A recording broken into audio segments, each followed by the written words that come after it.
greens, maybe. A diet without meat, fish, or dairy. Veganism has moved off the fringe, but favoring intense Williams swearing off foods derived from animals. Today and tomorrow we'll explore what it means to go vegan, starting with advocate and author of Veganist, Kathy Preston. She's quick to point out that being vegan doesn't have to mean giving up the pleasures of a fine meal or a martini. Well, I'm not a gal that likes anything strict or disciplined or, anything. I grew up in Doraville, Georgia, and I ate barbecued ribs and chicken fried steak and all kinds of cheesy grits, and I never even thought twice about it. I think that food ties us to our community and our traditions, and it's the thing that makes us feel good and connected. So I wouldn't want to eat in any way that made me feel like I was missing out on something. So vegan basically is, some people go into it for health reasons. Some people, like me, went into it because they saw what was happening to animals as they became food. To me, it's about leaning into it. It's about gradually moving away from animal foods and toward plant-based foods. It's certainly entered the mainstream in a lot of places around the country. Restaurant chains now, some of them offer vegan dishes, but there are still nutritionists and other experts who would say that a vegan diet just simply does not offer enough of the important nutrients that we get from animal products. Just some examples of what are the best things that one can eat as a vegan that would substitute for what animal products have given us in terms of nutrition. It's funny because I love the things that I grew up eating, and so I stick with that stuff. For instance, in my house, once a week, we have Mexican food. So instead of a chicken burrito, I will have a black bean burrito. I still have it with guacamole and salsa and rice, and there's non-dairy sour cream that I can have if I want that. I have chili, so I make it with non-meat crumbles and the kind of in your grocery store. But just to move in the direction of grains and beans and vegetables and fruits. So basically, rice, quinoa, barley, rye, new meat alternatives that are on the market that people who aren't necessarily in need of whole grains and beans that can prefer those things.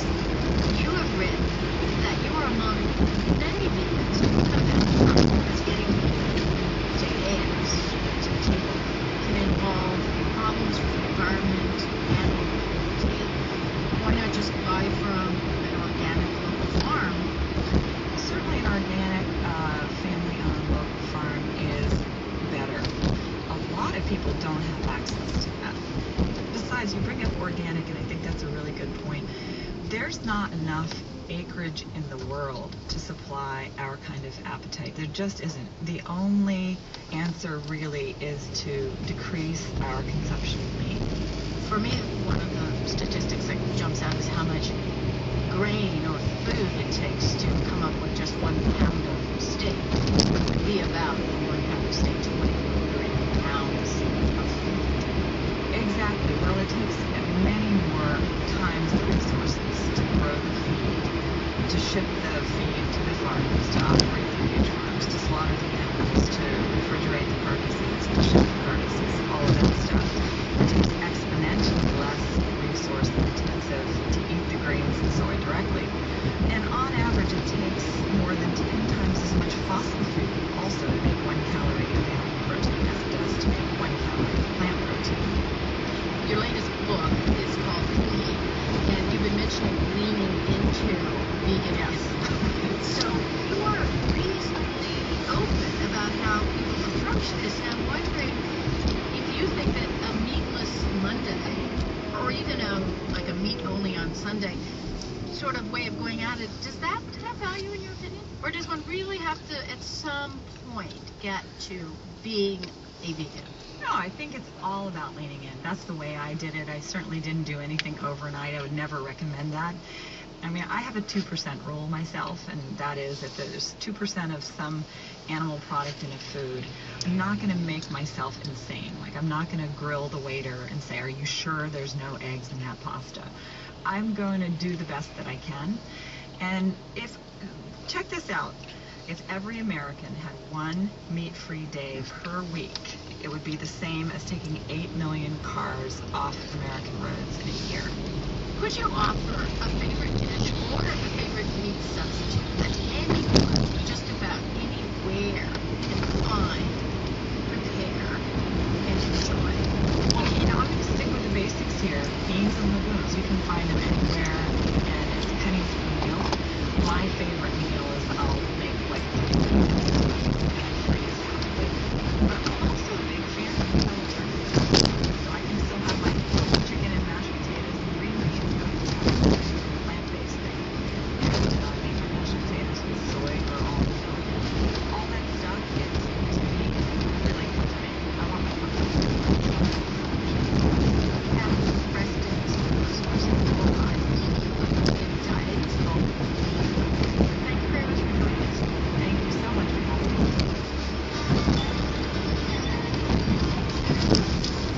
The window is wide, so it is already there. Black-eyed peas, just tasty without the pickles, and chicken and dumplings minus the chicken. It takes some creativity, it takes stepping outside the box for people who might not be adept at cooking or just learning about the different foods out there. But a vegan diet can provide a great opportunity to explore various foods. Chef and activist from Nigeria, recipes and stories from the skin cookbook, inspired eating. This is Morning Edition of NPR News. I'm Renee Montaigne. And I'm David Green.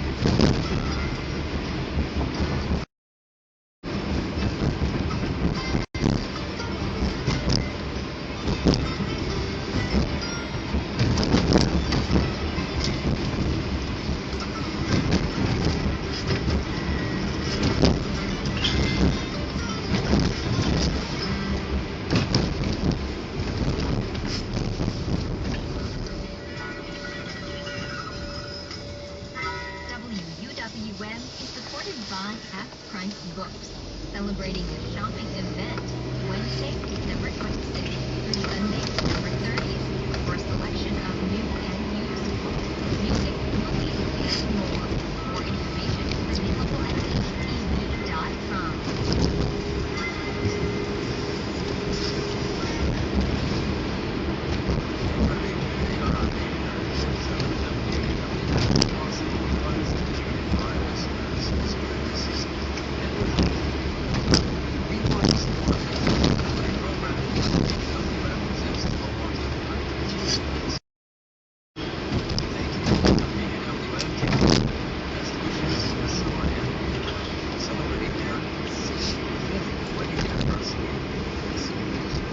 You know, you're a gift of support to WWM can take many forms, joining as a sustaining member, making an additional gift in any amount, or even donating a vehicle. You can visit WUWM.com/give to make a special year-end gift within the next couple of days, December 31st, right straight ahead.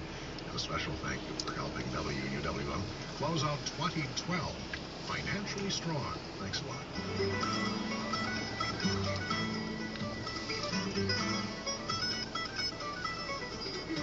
We're broadcasting from Chase Tower in downtown Milwaukee. You're listening to 89.7 WUWM, Milwaukee Public Radio, your NPR station. It's 8 o'clock. Good morning. The housing market is showing signs of life. Fewer unsold homes, fewer underwater homeowners. While foreclosure rates remain high in places, prices are rising. On Morning Edition from NPR News.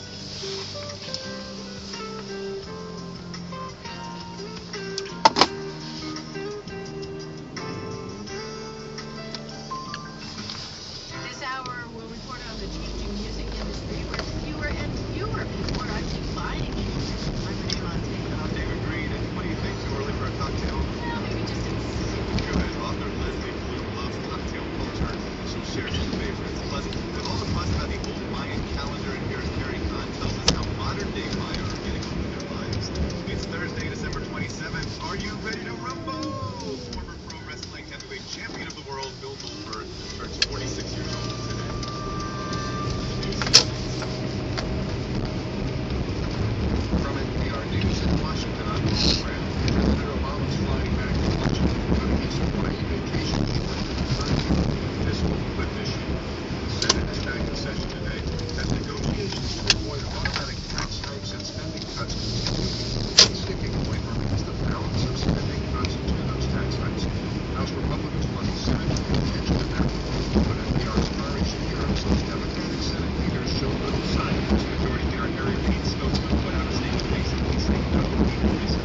House said that House needs to sign off the bill, and the Senate has already passed extending tax breaks for anyone under $250,000. The statement says in part, quote, no further legislation needs to be presented until Republicans drop their term obstruction. The Senate front page of the is saying even though the majority of Mr. Malik's bill, there's nothing on the schedule about the clip, but the majority agreed said the senators should be ready for fiscal limit issues and possible weekend sessions. PR's are secure with 5 days to go. International Nonviolent travel to Russia on Saturday. Syria the civil crisis in Syria. The this is Mari Approach to the European envoy is similar to that of his predecessor, to get the government and opposition factions to stop fighting and agree on a transitional government that would lead to elections. Rahimi reiterated those goals to reporters in Damascus today without touching on any of the flashpoints for disagreement that have stymied previous peace efforts. Opposition leaders say any transition that leaves President Bashar al-Assad in power, even as a figurehead, is unacceptable. There's also the question of whether Assad would be eligible to run for re-election when his current term expires in 2014. As one of Syria's strongest allies, Moscow's role is seen as potentially crucial. Peter Kenyon, NPR News, Istanbul. Egyptian opposition groups are calling for protests against the new constitution. They've spoken out moments after Egypt's President Mohamed Morsi hailed the document. Dina Salayodin reports protests are planned for the second anniversary of Egypt's revolution. President Mohamed Morsi addressed the nation and congratulated Egyptians on endorsing the new constitution. Endorsement of the controversial document is far from unanimous. Minutes after Morsi's address, the National Salvation Front, Egypt's leading coalition of opposition parties, announced in a press conference that this is only the beginning of the battle against the constitution. The front claims the document does not represent all Egyptians and paves the way for an authoritarian and Islamist regime. For NPR News, I'm Dina Salahuddin in Cairo. And this is NPR News. The number of people seeking new unemployment March of 2008 last week. The Labor Department also says weekly applications were down by 12,000 and the 4-week average is down to nearly a 5-year low. Former President George H.W. Bush has been moved to intensive care at a Houston hospital. Mr. Bush is 88 years old and has been dealing with bronchitis and a persistent fever. Spokesman Jim McGrath says doctors are cautiously optimistic. They don't put you in the ICU because things are going well. So we're obviously hoping that the medicine and treatments can help them turn things around. And McGrath spoke with KRIV-TV in Houston. There are as many as 80 drug trafficking cartels now operating in Mexico. As NPR's Carrie Kahn reports, that number comes from the new Mexican administration's Attorney General, and it is far higher than earlier official estimates. Officials in the new administration of Mexican President Enrique Peña Nieto have been widely criticizing the anti-drug trafficking strategy of their predecessor. On a popular national radio program, Attorney General Jesus Murillo Caram criticized former President Felipe Calderon's focus on cartel kingpins. Murillo told MBS Radio that the strategy did little to stem drug trafficking and caused much fragmentation of the major cartels. Making up the leaders just gave more power to dangerous and violent gangs, said Murillo. According to his calculations, there are anywhere from 60 to 80 small and medium-sized cartels at work in Mexico. That differs greatly from the assessment earlier this year that named only 8 large drug cartels. Carrie Kahn, NPR News, Mexico City. This is NPR News from Washington. Support for NPR comes from the SCAN Foundation, committed to teaching with dignity and independence at thescanfoundation.org. I'm Dave Bannigan for NPR News. The president of the Central African Republic is calling on France to put down a growing rebellion. Some Western nations, as well as the UN, are pulling out. CBC's Tomas Fessy reports towns in the north of Syria are fallen. Rebels are moving on the as the former colonial has always maintained a small military presence in the Central African Republic, which has a history of coups, and so because of the rapid advance of the rebel coalition towards the capital, a lot of people demonstrated and thought that France should be intervening to help stop the rebel advance. And so hundreds of youth protested in front of the French embassy, demanding that France intervene, and it turned violent. They threw stones at the building, tore down the French flag, and obviously France insists that they cannot intervene, that talks must be held to find a peaceful solution, and they've now deployed about 30 soldiers around the embassy to secure the premises. It's quite clear that the rebels have the upper hand on the ground, and regional leaders who are mediating the conflict gave them until Friday to withdraw their troops from the towns that they've been occupying in the last 2 weeks in order to start the peace talks. But given the weakened position that the government now finds itself in, this isn't very likely to happen. The rebel coalition says that they want the dialogue to happen now without any preconditions. That's BBC's Thomas Fessel. The man of the newspaper in suburban New York says it stands behind this decision.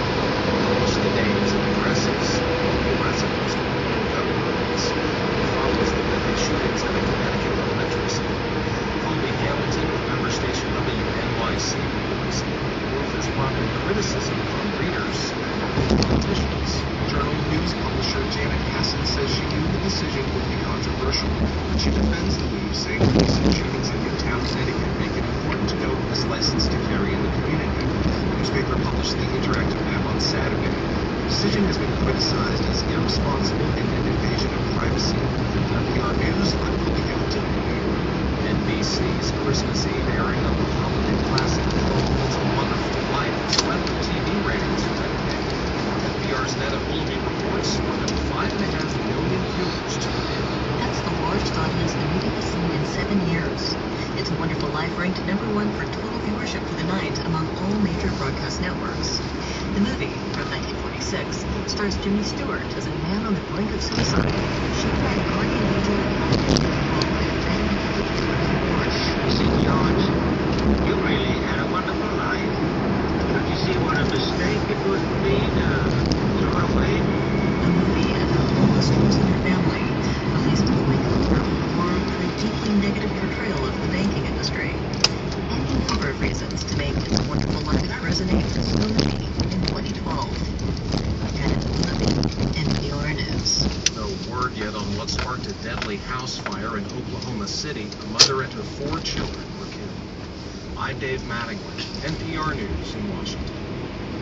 WUWM is underwritten by the Argosy Foundation, supporting the Healing Center, whose mission is to offer sexual abuse survivors and their loved ones opportunities for healing by providing counseling, bilingual advocacy, group therapy, and community education. The Healing Center is located at 130 West Bruce Street in Milwaukee and is open to the public. More information is available at thehealingcenter.org or at 414-671-HEAL. It's Morning Edition from NPR News. I'm Renee Montagne. And I'm David Green. Good morning. As many Americans know all too well, one of the biggest reasons the U.S. economy has struggled in recent years is the housing market. Well, it turns out the year 2012 was not so bad. There's more construction taking place. Home prices are up almost everywhere in the country. New figures out this week show that in the month of October, prices for single-family homes rose for the 9th straight month. And although foreclosure rates remain high in some regions, the bloated inventory of unsold homes has come down dramatically. NPR's Yuki Noguchi reports. Just a few